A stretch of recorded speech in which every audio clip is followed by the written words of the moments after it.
The next principle we're going to be looking at is alignment. Could you imagine how difficult it would be to find your car in a crowded parking lot if everyone ignored the parking lot strips and parked in every which direction and at every angle? Can you imagine trying to get out of there? Well, alignment brings order to chaos, whether it be in a parking lot or on a piece of paper. How you align type and graphics on a page and in relation to each other can make your layout easier or more difficult to read. It can foster familiarity or it can bring excitement to a stale design. You may have seen page designs that use plenty of contrast, they seem balanced, they have clear emphasis of information, yet something just doesn't seem right. You may have wondered why some of your own designs seem not quite right either. What is often the problem is that they're suffering from a subtle lack of alignment. What is alignment? Well, alignment occurs when visual elements line up with each other and they line up with the other visual elements on the page. Now, I'm not talking about having little visible lines running through the layout connecting typography and graphics together, but about the invisible connections between elements that make your layout seem more organized. In a nutshell, alignment is the placement of text and graphics so they line up on the page. It's one of the principles of design that helps us create attractive, readable pages. You can use alignment to create order, to organize page elements, to group items together, and to create visual connections. Good alignment is invisible. Most readers won't consciously notice that everything is lined up neatly, but they'll just feel it when good things are out of alignment. It's one of those principles that definitely is very transparent. You don't ever notice that alignment is off or wacky unless it is. There are several types of alignment that can work together to create pleasing layout. You have horizontal alignment. The horizontal alignment, left and right margins are exactly or visually equal. In horizontal alignment, it can be across the page or within the columns themselves. It doesn't necessarily mean centered alignment. A block of flush left or ragged right text can be aligned horizontally. Even though individual lines of text are not perfectly aligned on each side, careful attention to the amount of rag or white space at the end of the line can result in a visually balanced amount of margin on each side of the block of text. Vertical alignment. In vertical alignment, the top and bottom margins are exactly or visually equal. Vertical alignment can be the full page or it can be within portions of the page. Then we have edge alignment. Edge alignment lines up text or objects along the top, bottom, left, or right edges. And we have centered alignment. Center alignment may be horizontally or vertically aligned, or sometimes both. And then you have visual or optical alignment. Visual or optical alignment fixes some of the problems that can occur when some of the other types of alignments are used due to the varying shapes of letters and graphics. In visual alignment, the objects may not be precisely aligned, but to the eye they appear lined up. When you're using alignment, a lack of alignment creates sloppy, unorganized look, and mixing too many alignments can have a very similar effect. However, it is also okay to break alignment when it serves a specific purpose, such as to intentionally create tension or to draw attention to a specific element on the page. For simple arrangements, items can be aligned using the automatic align options in your software packages. For more complicated layouts, you want to use grid lines and guidelines to aid in the precise placement of elements. To the right, we have okay, I admit it, it's quite exaggerated, but we have a layout where left, right, and center text alignments are all used, and there's no overall alignment of the text and graphics, and it really creates a pretty chaotic page. If any of the two elements are aligned, it's purely accidental. No one alignment is the best. And the next few slides that we see will explore examples of edge alignments, left and right, centered alignment, and a complex grid alignment. We'll also talk a little bit about visual alignment and purposely but effectively breaking alignment. So here you can see that the headline is not aligned to anything else. Then we have this left aligned block of text and there's an indent on the first line, which is always not a good thing to do. Then we have this down here, which is a center aligned block of text, and this is right aligned, this is center aligned here, and this just kind of floats. So it just kind of is a sloppy layout. It's not horrible, but it just looks uncomfortable.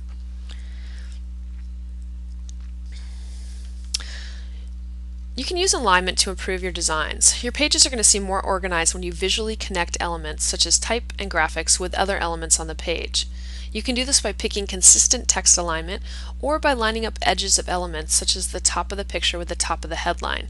Once you start to visually connect type and graphics and other visual elements on the page, you'll notice that you may have to rework the balance of the page a little bit. The reward, though, is well worth the work. An aligned page seems cleaner, better organized, and more refined than a page which elements are subtly misaligned. Edge alignment. Edge alignment lines up the text or objects along their top, bottom, left, or right edges. Left-aligned text with ragged right edges is one of the most familiar alignments that you can use. The text in this layout, in this example, is all justified within each column. The headline is aligned with the left edge of the center column of text. The page number in the upper left corner is both left aligned with the text near the bottom of the column, so it aligns right here, and it is also lined up with the baseline of the headline right here. And this is an example of horizontal alignment, the page number and the header right here. The fonts here are consistent and the layout has more breathing room. Alignment has made a huge difference in leading, and the viewer's eye is presented with the material in a more visually appealing way. So this is the exact same amount of information, but you can see that it just flows much better because of the way that it's aligned and laid out. Right alignment. Another edge alignment method generally works best for small bits of text, such as posters, sometimes ads, and in business card layouts. Not only are the lines within each of these 3 blocks of text aligned to the right, all 3 blocks of text are right aligned to the same invisible line. And you can see the invisible lines show up when I mouse over here. So there's other alignments that are occurring too, like the top of the little elephant is lining up with the text right here. The bottom of the elephant's feet is aligning with the text here. So it just presents a nice clean design when it's like this. Center alignment can lend a more formal tone to a layout. Center alignment may be horizontally or vertically aligned, or sometimes both. Elements may be centered on the page, within sections of the page, and centered with other elements on the page. Center alignment generally gives a layout a formal appearance and is often seen in traditional wedding invitations and formal stationery. We also have grid alignment. A good place to start when trying to figure out alignments of elements on the page is with a grid structure. A grid is a non-printed system of horizontal and vertical lines that divide the page and help the page designer align elements consistently. You can think of it as the skeleton of a design. It's useful for both single-page and multi-page formats.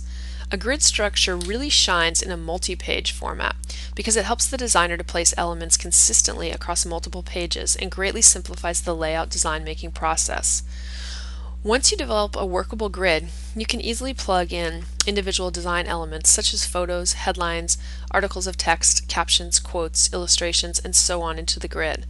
The use of guidelines and grids aid in the precise placement of elements. This layout relies on a grid to guide placement of the various text and graphical elements. It combines edge alignment with horizontal and vertical alignment. And you can see once I hover over, you can see that this is a 4-column grid, and that even though everything's not in 4-column, it does lock to the 4-column. So we've actually used the 4-column grid in kind of more of a almost 2-column layout, but it does definitely aid in the organizational scheme of the overall page. Breaking alignment. It's okay to break alignment when it serves a specific purpose, such as to intentionally create tension or to draw attention to a specific element on the page. In the first layout, everything is perfectly right aligned. In addition, it's all set in the script font of Park Avenue. The font face is distinctively loose and flamboyant in style, and it conveys a boldness, creativity, and individualism. This beautiful typeface has a powerful visual personality, and it strongly attracts the reader's eye. However, setting the entire block of copy in this typeface is way too much. Using it as a headline, the body copy it could be okay, but it distracts from the use of the font on everything, and definitely the readability goes down as you see the font is used in these smaller bits of text. In addition, the right alignment doesn't really work well with this font style because it's has a slanted form, and everything seems really tight, and the blocks of copy seem to all kind of smooshed together. There's no real space that helps differentiate the different items. In the revised version of the ad, the alignment is purposely broken to create a more interesting and dynamic layout. The headline is set in an asymmetrical scheme. This type alignment leads the reader's eye naturally downward from left to right towards the smaller body copy. That's using the principle of flow, which we'll talk about a little bit later. Varying the word size and making it more dramatic with the headlines emphasize the important words and provides visual variety, which is the principle of emphasis. The body copy, which is set in Futura Light, works well with the script headline font. Nice contrast right there, so this sticks out. The information is much easier to discern using this sans serif font, and the message is more successfully delivered. The body text is now left aligned, and it's easier to read, and it works much better with the asymmetrical headline treatment. You also might notice that there's a really subtle alignment between the left aligned body copy and the small of in the headline. In addition, there's much more air between the different elements, and the clear hierarchy of information is established. You can see a few subtle changes in this layout. It really makes a big difference. Let's look at some actual ads and talk about those. The first one that we're going to look at is for the LG Dare touch phone. Personally, I find this tagline to be a little stalkerish, but I picked the ad anyways to show the strong use of alignment, which I believe is well done. As you can see, there's a strong right alignment used here.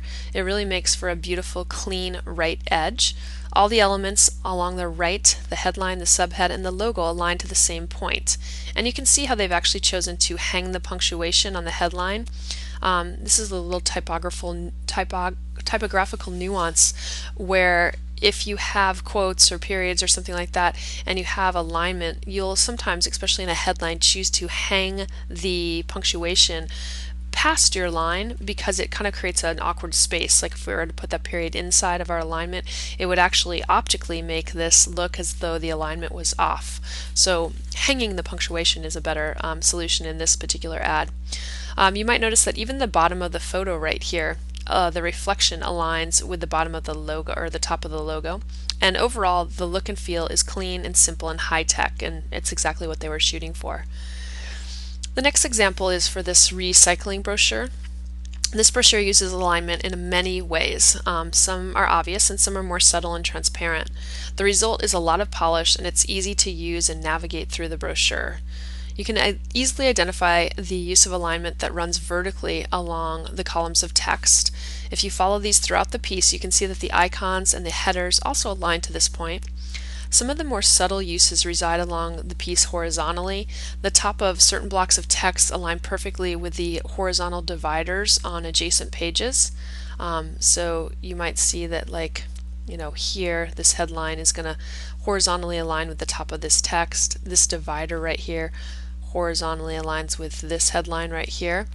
And there's just some nice subtle uses of alignment going off right here. Others are like on this page 2, the baseline of text aligns, or these headlines anyways, align with the baseline over here on the first page that we're looking at. So subtle uses of alignment make for a piece that is visually appealing and appears very neat. The next ad is this American Express ad, and this has a subtle and beautiful use of alignment, I think. The centered ad, the entire ad anyways, is centered on the format, and the two opposing parts of the ad are also completely centered. So if you divide this in half, you can see how these halves are completely centered, as well as the two pieces together being completely centered. The focus of the subject of each half of the ad is centered within its own little block as well. So that I think makes for a more successful design as well. There are many subtle alignments of the text and the image. Like if you look, the child's head aligns with the beginning of the text. Laird Hamilton's torso also aligns with the ending of the text right here, and that's just kind of blocked off with the photo and the text that appears over here, and that's a really beautiful use of alignment as well. It helps everything together and it creates a very nice visual balance. All of the text, at least the typed portion, because some of this is handwritten, is aligned and provides a clean edge for the first half of the format. And the alignment schemes used here are very transparent. They're not really noticeable, but they really provide for a really clean and elegant layout. And the final one that we're going to look at is this Berkley and Jensen coffee bean ad. It creates a wonderful center aligned format by aligning the placement of the green background to the header bar. So you can see to this like placemat aligns to this green background in the headline bar right there. And the spoon is actually center aligned on the format, and by aligning the placement of the green background and the spoon, it successfully kind of divides the page into two halves, and it creates a very pleasing balance of this piece. The body copy's text first line baseline aligns to each other, helping to keep harmony as well. So when we start the text right here, even though these have different baseline shifts, the text, and it says different things, the first line of text, not necessarily the baseline, but I guess the cap line aligns to each other here, and that's also helpful. And then there's other balance that's just created in this ad because of the dark use of the beans. Kind of balances with this powerful green up here. All in all, it's a well laid out ad. So this ad, it's purposely breaking alignment in some areas, but because it's doing that to help achieve balance and harmony, it's justified, and it certainly works. So hopefully this gave you a little insight on alignment, and you'll think about using that successfully in your layouts.